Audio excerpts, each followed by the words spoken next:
What happens when you lose some footage and you have no idea what you recorded? Do you do it again?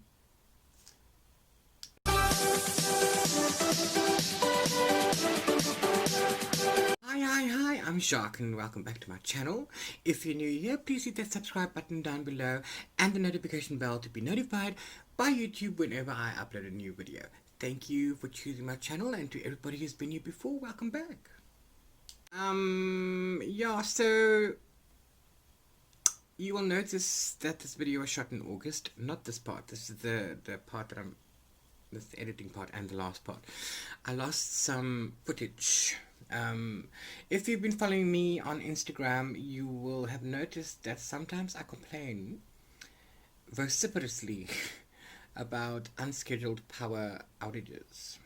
Now, during one of these, okay, to make things clear, my laptop's battery is seen its days, and my laptop can only work when it's connected to electricity. So once it's plugged in, it's fine. As long as it stays plugged in, no problem. Okay. I use a little thing called... Oh, shoot. Where did you go? Sorry. I use a little thing called an OTG, an on-the-go, which connects to my cell phone, and also then to your computer, your desktop, your laptop, in order to transfer the video files to preserve space, because I'm using my phone. I don't have a lot of space. And when I've taken the video from the phone and I'm busy transferring it to the laptop and the power cuts out for no reason, I lose that video. So there's a lot of video from this video, a lot of footage from this video that's just gone. I cannot find it. I cannot undo it. It just won't go. It's now November, the 20th of November, and this was supposed to be a video early in August. So yeah, I'll see you at the end of this. Yeah, I thought I would try something a little different. I don't know. Let's have a look. Hey guys, welcome to my channel. This is going to be my review video for She Called Me Woman, Nigeria's Queer Women Speak, which is an anthology of 25 stories from queer women in Nigeria. It's also in an effort to, educate myself in multiple subjects. This is just one thing. But I thought what I would do is that I would record my thoughts after every story. I thought I would, read a couple of the stories in between each book. There's only 25 of them. So I thought I could call... that's what I'm going to do. So, end of part 1.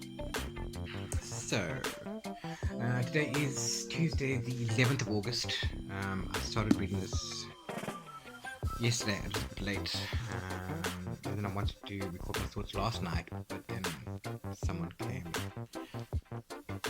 Well, I had a phone call and someone came. Okay, so the first essay is called She Called Me Woman. But before I go on, the forward says that they don't use real names, and they say that they weren't able to get a full demographic. So the stories are only between the ages of 22 and 47, maybe. And they would have liked to get older but they weren't able to. And then obviously they've used pseudonyms, not real names, and okay. This is one of those books where they mark something with an addendum, so it would be number 1, and then you go look at the end, and then it will tell you what these things mean or whatever, because it's purely for Nigeria. So if you don't come from that area, you don't necessarily know what they are, which is cool. Anyway, I digress. So the first part is called She Called Me Woman.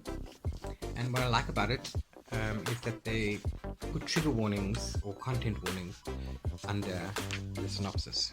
Under the title heading. So, the story concerns sexual violence, physical violence, forced medical treatment, and depression. Okay, so this is the kind of stories that you're going to be reading in this book. So you need to be prepared when going in. So I'm going to put that thingy there. You can see for yourself. Okay, cool. This first story is about a trans woman, age 33 at the time. Okay, called JP. It's obviously not the real name. Transitioning from boy to woman. It tells how the parents, the family didn't think about it at first until people in the church and people in the community started mentioning things, because she was effeminate as a boy and all sorts of things. So, once that happened, then the family turned against her, and then the mother used the brothers, who became big men, to beat her, because she needs to conform.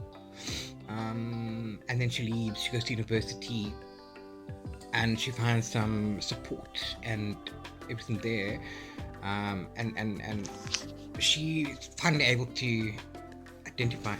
I need to go put my thing on charge. And she's finally able to, have time to figure out her own identity, how it works and everything, and get the help that she can from wherever she can. She learns about, the operation and hormones and all of those things.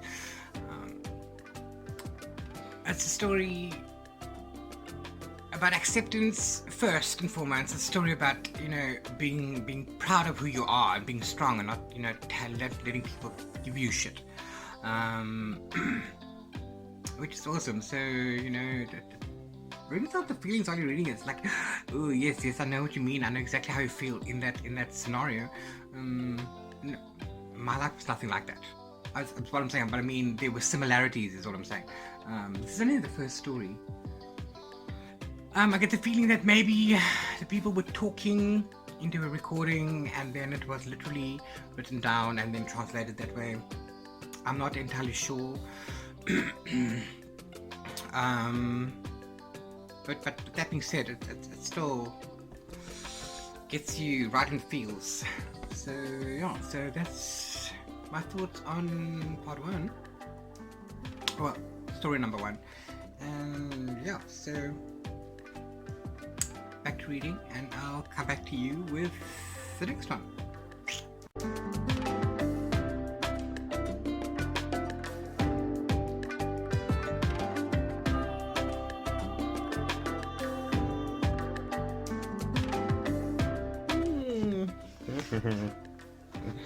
Okay, so the next day, Wednesday, finished story number 2,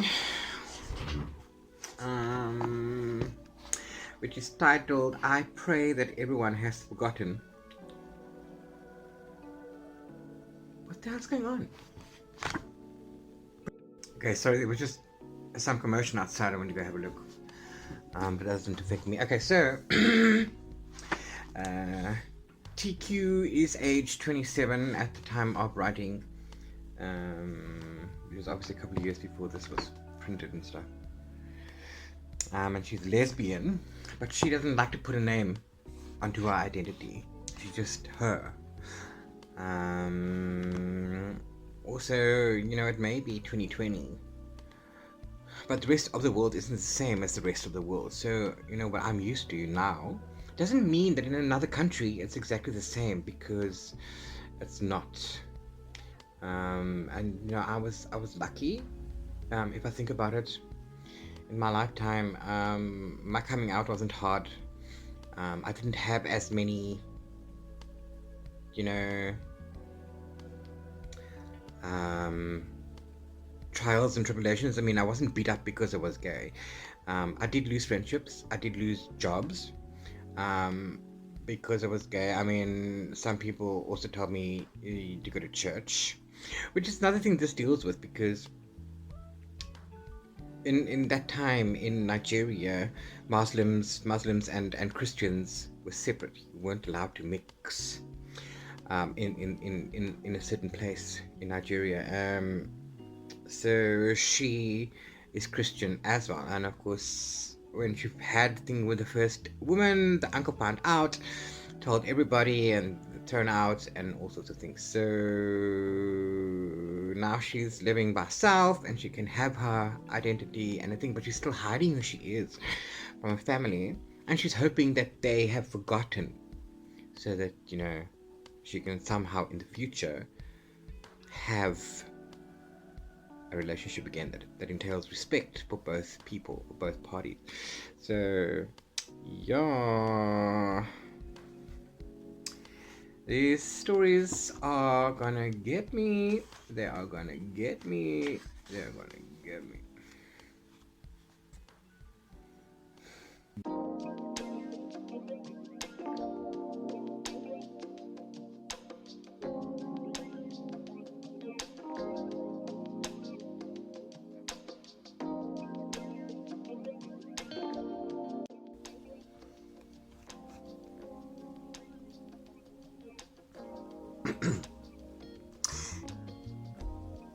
I know there is a queer community. I know where to find them, but I am not really part of the community yet. I would like to do more stuff with them. I've only gone to 2 queer events and I quite enjoyed them, especially the last one. The event itself wasn't a wow, but I was comfortable, I was happy, and I could dance with my girlfriend in public, and that's what I enjoyed the most. That right there is a big thing, and I will speak to you about it again. Oh my gosh. It is Monday, the 17th of August. It is cold, and it's raining, and it's horrible. My house is freezing. It's the last month of winter, and it's the last half of winter, and it's clinging like you won't believe. It is freezing cold. I can't. My toes are sore, my fingers are sore. I mean, I'm just holding the cup. I'm not even drinking the coffee. I'm just holding it for the warmth. It gets cold so quick, and then I have to go make another one. Anyway, I just finished story number 4.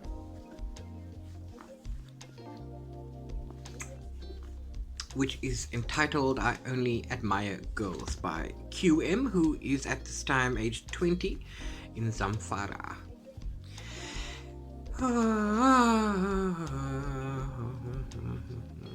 Guys, this book. Content note. Early and forced marriage, domestic violence and abuse, forced seclusion and sexual violence. Okay, so QM said in Housterland is where she was born and raised, and there women, girls, are nothing. They have no rights, they have no say, they have nothing. They don't go to school. They get married, they get arranged marriage at 14, 15 to a guy who already has 3 wives and 20 children. The guy says she can't go to school, the guy says she can't go out of the house. That's what their lives are. You are not allowed to do anything because you're a woman. The fact that she feels that she's a male child and not a female child causes all sorts of stuff. Family beating her, sending them out to go sell stuff when they're like 6, 7, 8, and then men take advantage of children. Like, let me see your stuff, and then they fruital. They fruital where they're not supposed to. They get raped, and then the parents force this woman, child, even further into marriage to somebody who is even worse because you spoiled goods now. Oh gosh, guys.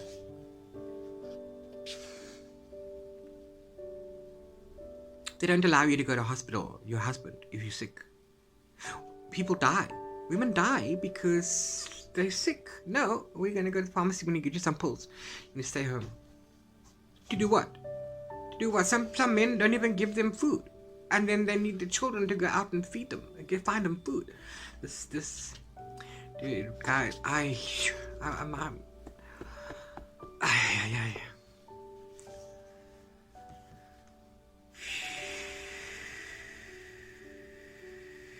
okay. I'll see you on the next one. Bye. I can't. Oh.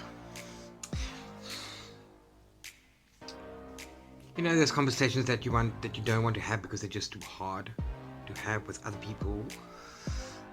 This is this book. Okay. So story number 5 is called This Is What I Have Been Missing. It's from IX, who is 31 years old and lives in Kaduna.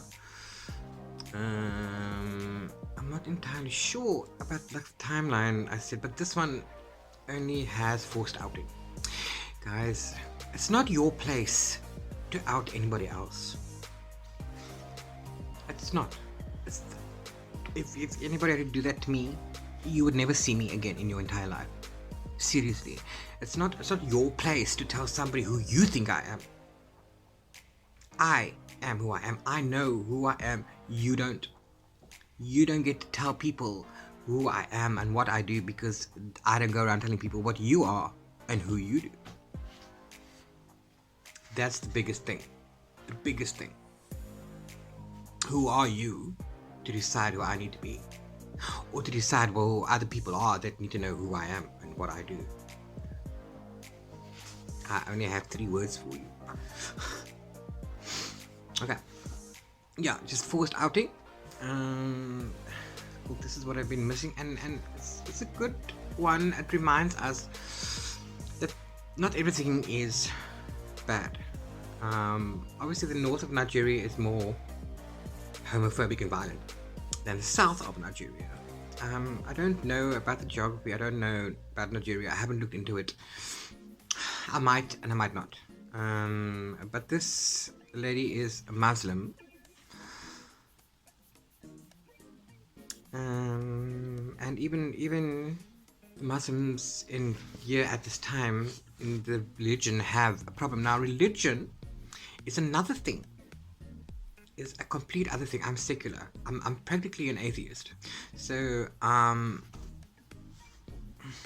have a big problem with religion. And if you come near me and start spouting God this and God that, that is the quickest we will end our connection with each other. You don't get to tell me shit at all. I don't get to tell you shit either. Okay, you respect me and I will respect you, and that's the end of that. And this is why I don't go to church, because I had plenty of this church, and my church, my old church, was one of those that believed that this body is the vessel for the gift that's within you, and we need to nurture the gift. But now you, as being my leader, wanting to give my gift the salvation that my body needs to earn, cannot look past this piece of meat to see the gift, because that's what you're preaching, then you cannot lead me anywhere. I'm very sorry. That's another story for another day. Maybe I'll tell you about it, maybe I won't. Cool. So not everything about this book is bad. I'm currently finished on page 82. And then the next one is going to deal with racism. So I'm just going to close that for now. And I'll catch you up again when I read more. Goodbye. Hello. Good day. How are you? It is a Thursday, the 20th. And we're suffering load shedding again. So we are, me and Kitty, hi, doing some reading. And I just finished focusing on joy, and that one is in she's age 29. but she's not living in Nigeria. She's American. She's black, she's queer.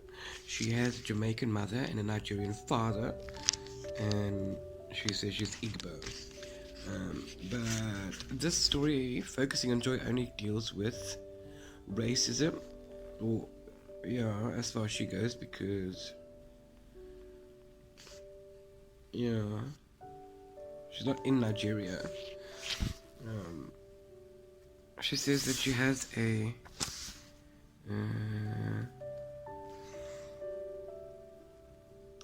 let me just get my thoughts together.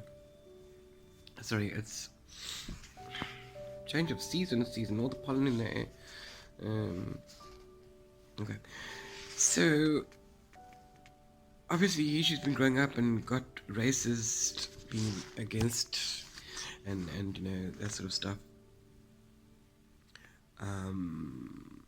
And she feels that she doesn't need to be identified. Like, people who walks in the street, they think she's straight.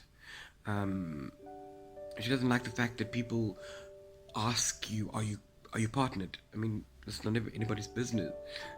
Just because she doesn't look feminine doesn't mean she needs to be feminine. Doesn't mean she's not feminine, kind of a thing. So, yeah, she wants to focus on the queer community, but she wants to diversify. She doesn't want to, you know, to say that this one thing is more important than another, which is fine. But here's something that I want to read to you quickly. She says, for example, asking me, are you going to wear that? I'm like, are you telling me what to wear? Shh, kitty kids. It felt like they were telling me to be more stereotypically female, which was offensive and presumptuous. I wear whatever I'm comfortable in. These comments are damaging because they are heterosexist. I have to be put in a box. I cannot really be my queer self.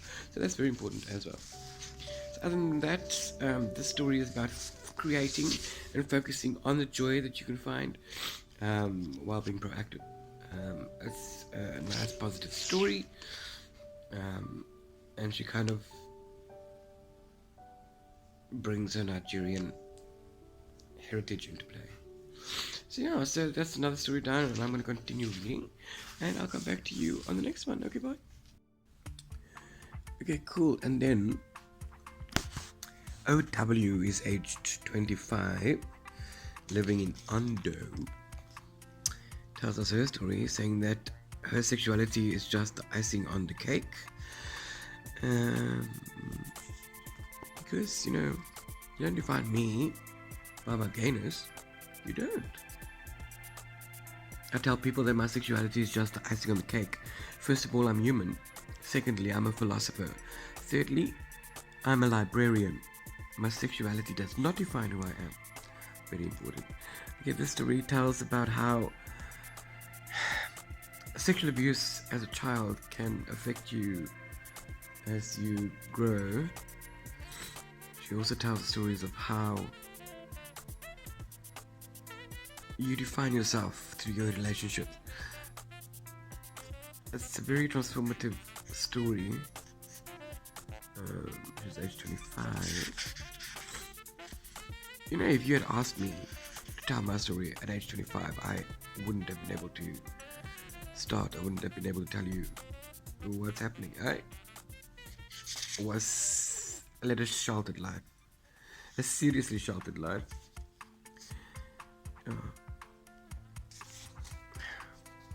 So I'm going to go read some more. Okay, bye. Okay, bye.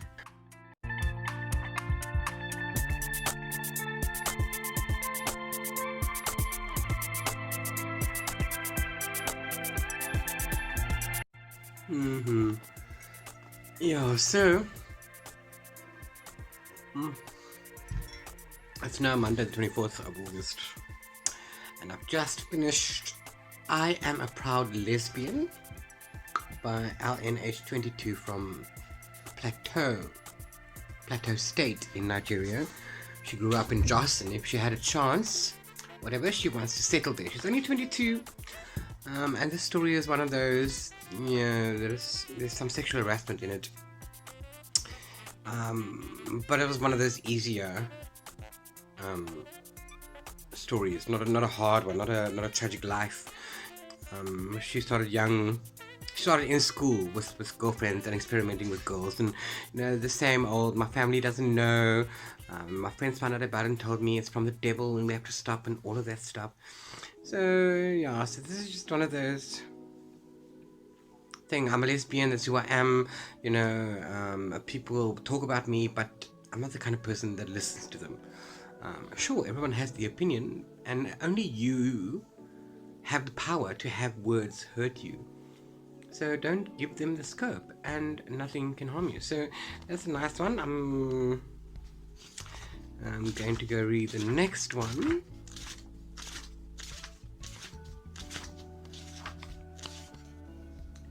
By RD, age 31, was again in Abuja, and Abuja is hectic from what I've found out so far, what I've read in this book. So once more into the breach, dear friend.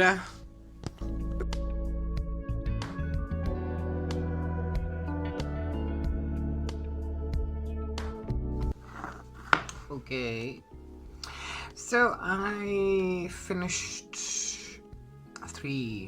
another three stories, and they are all the same. There's nothing about them that are unique. So they're all the same. There's nothing for me to stand out. And then I came to the story called "To Anyone Being Hated, Be Strong." This is told by BM, age 30, from Plateau.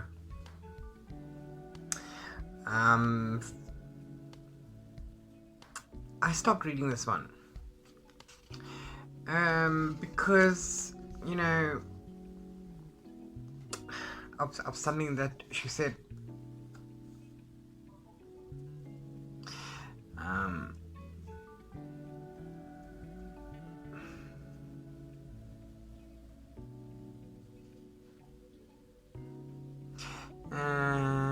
In fact, I hated her with a passion. So some friends and I beat her up. It made me feel good. It made me feel the strength and the masculinity. I'm a guy here, so don't mess with me. This is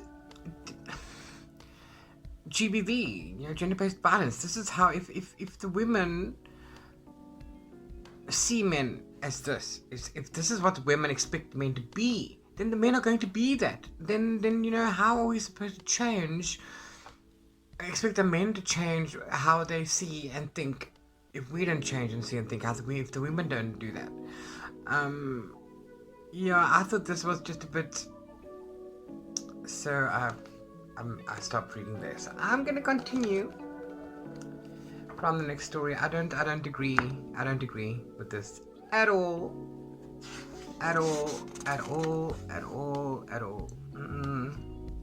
To anyone being hated, be strong. Anyway, so I'm gonna continue with "Your sexuality doesn't define who you are." See you later.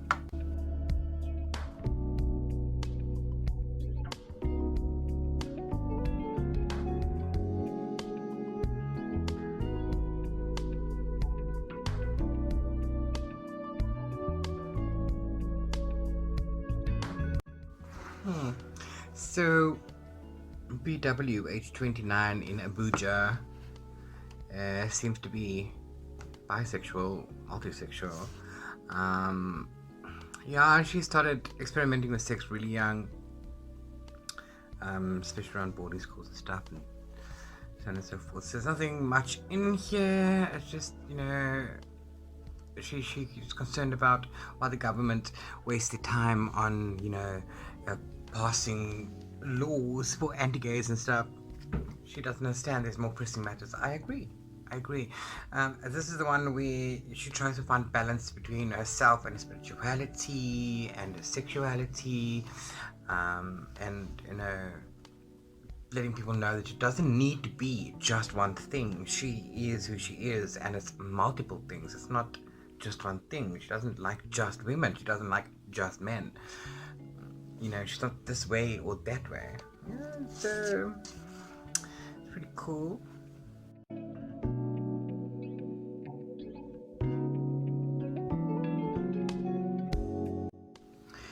Same-sex relationships are a choice for me. I feel I must have chosen to enjoy emotional entanglement with a woman. What other reason can ever be sufficient as to why I am gay? I was not born gay. To say I was born gay is to accept the empathy of naive homophobes. So no, I was not born gay. I choose to be gay.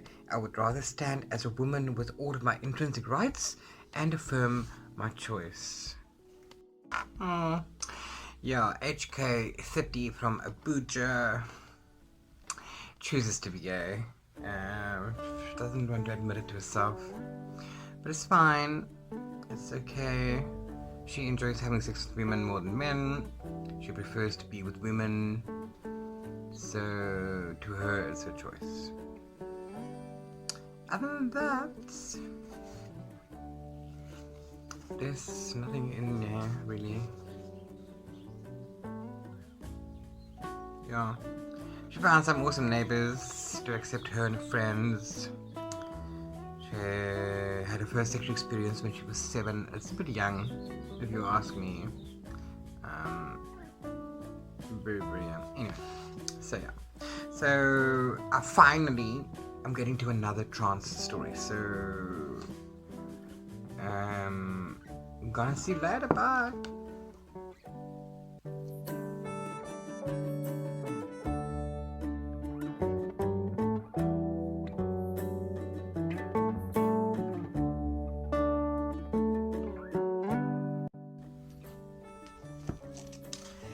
Yeah. CGH22 lives in New York, USA, was born there, but is now living currently in Madrid, Spain, where she's a teacher. She has a Ghanaian father and a Nigerian mother. Yeah, something like that.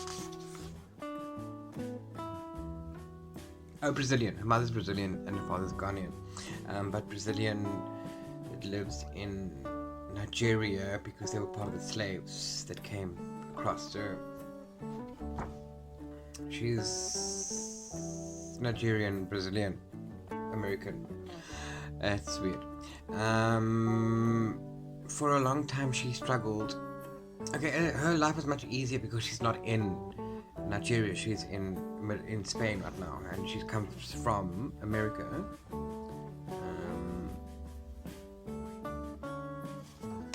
New York.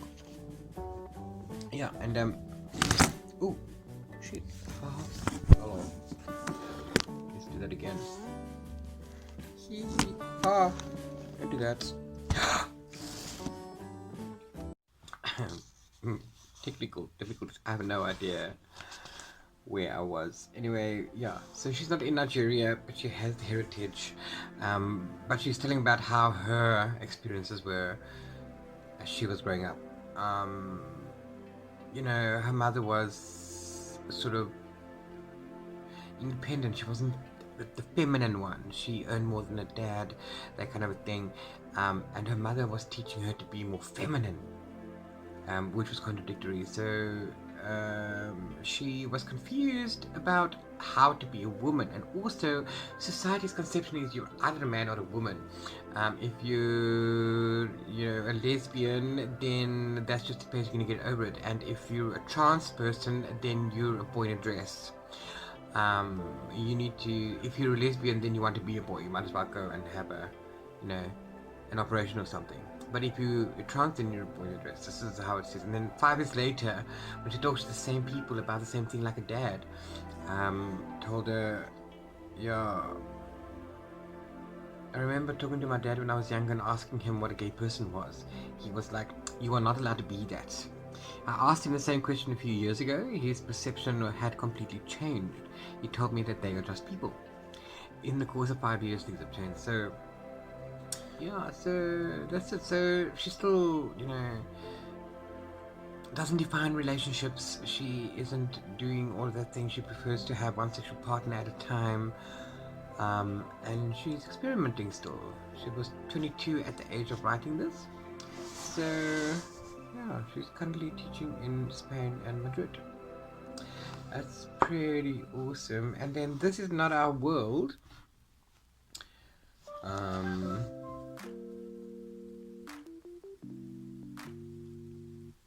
KZ age 40 in Lagos is going to be the next story that I read. This is a heterosexual world, and until they come to realize that we are not going anywhere, that we are as normal as they are, stop exhibiting yourselves. This is why we don't have straight pride. Okay.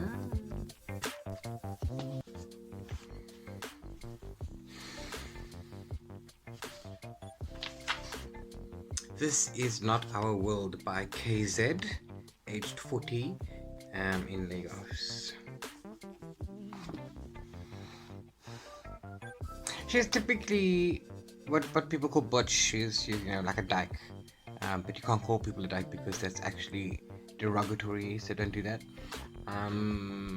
In a same-sex household, there are no genders because you're the same gender. But some people like to play the role. Like wife and husband kind of a thing. So she's always been a tomboy. She's always been, like a guy. So she would always take the role of the husband.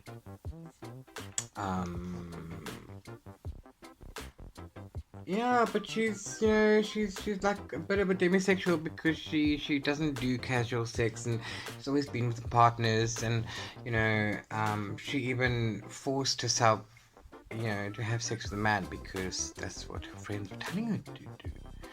And she traumatized herself because of that.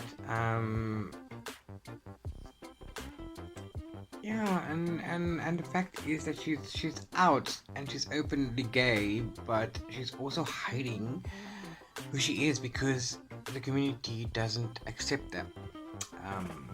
It's like, for example, she says here that I always tell my male gay friends, act macho. You are a guy, walk like a guy. If you are within the community, then you can do what you want, but when you are outside, try to be more macho before they lynch you. Your boss could be homophobic and could sack you. For that reason alone, you won't have a livelihood anymore. Your family will throw you out. Your friends will deny you. And even the ones who are gay, if you do not have a source of income, how long will they want to remain friends with such? I said, please conform. I will not put you up in my house. I wouldn't want in my landlady to throw me out. And it's all true. It really is all true. And I still feel that way sometimes. I do. So look, I am, and I don't really flaunt it. I'm out and I'm gay, but I don't really flaunt it. But it's easy for me to do that if I wanted to. But there are still people who are like that, and so I know how that goes. And because the community is like that,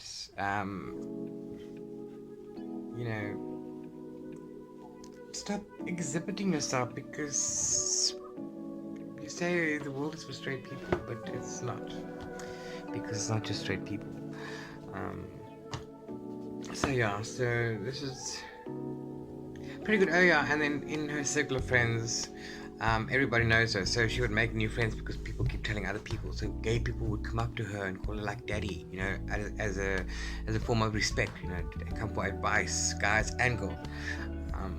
She's like the daddy in the community, like the uncle that everybody can go to. Things that she didn't have, when she was younger. So it's kind of a thing like that. And of course, in order to protect that, she has to conform to the outside, and that's a real thing. It's a horrible thing. It's a horrible thing. So that's what that story is about.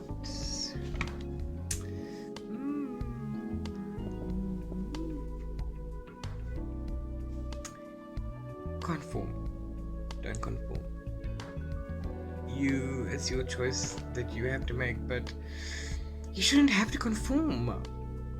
And unfortunately, we're still a long way away from there. We are trying, but we shouldn't have to conform. Back to reading. Bye. Yeah, so I don't know. There's about this much footage that has gone. So I'm going to just tie it all up for you. I have no idea what I said, and the whole point of this video was to record my thoughts after reading each story. Nevertheless, I've done all that. I absolutely love this book.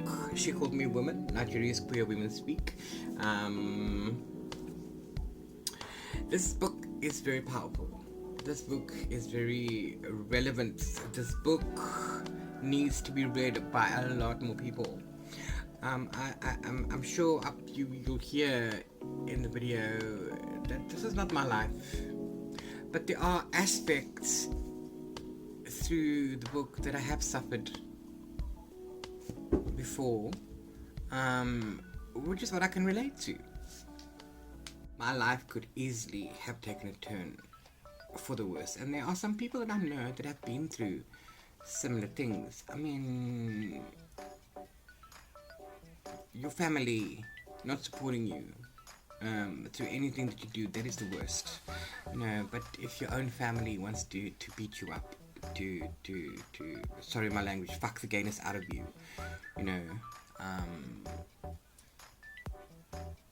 that's just unbelievable. When I came out to my dad, I was in my 20s. Believe it or not, I was 22. And I literally said, my father said something like, if I must find out you're a fucking muffy, then I'm gonna disown you. Okay. So I said to my dad, but if you already know, then there's no point in me telling you. You would swear the walls came tumbling down. My mother canned herself laughing because my father didn't speak to me for 2 whole weeks. 2 whole weeks, and that was heaven. But that was the trauma of me coming out. I do have to admit that I have lost some friends. I have lost some jobs because of my gayness. And you know what? I don't flaunt it. I am what I am. I'm not gonna hide it. I'm not gonna hide the fact that I'm gay, that I like men. That's who I am. It doesn't change the fact that it doesn't affect the work that I do. It doesn't affect anything. Who I sleep with actually has nothing to do with anybody. But that's the end of that. And I highly recommend that you read this book. Whether you're queer, whether you're not queer, whether you're an ally, whether you're not an ally, whether you're male or fucking female, go read this book. And yes, again, I apologize for my language. But this book is important and powerful and necessary. Really. Yeah, I'm giving it 4 stars. Not 5 stars because I thought that the editors could have laid it out a bit better. And also there's some slang in here that hasn't been translated for us plebs who don't know. Okay, but it's really powerful. I think everybody should read it, and I'm super happy that I did. By the way, I got my copy from a Bargain Books warehouse sale. So if you're looking for one and you're in South Africa, check your Bargain Books. If they don't have one, they will gladly source one for you. Also, it's published by Cassava Republic. Can you see?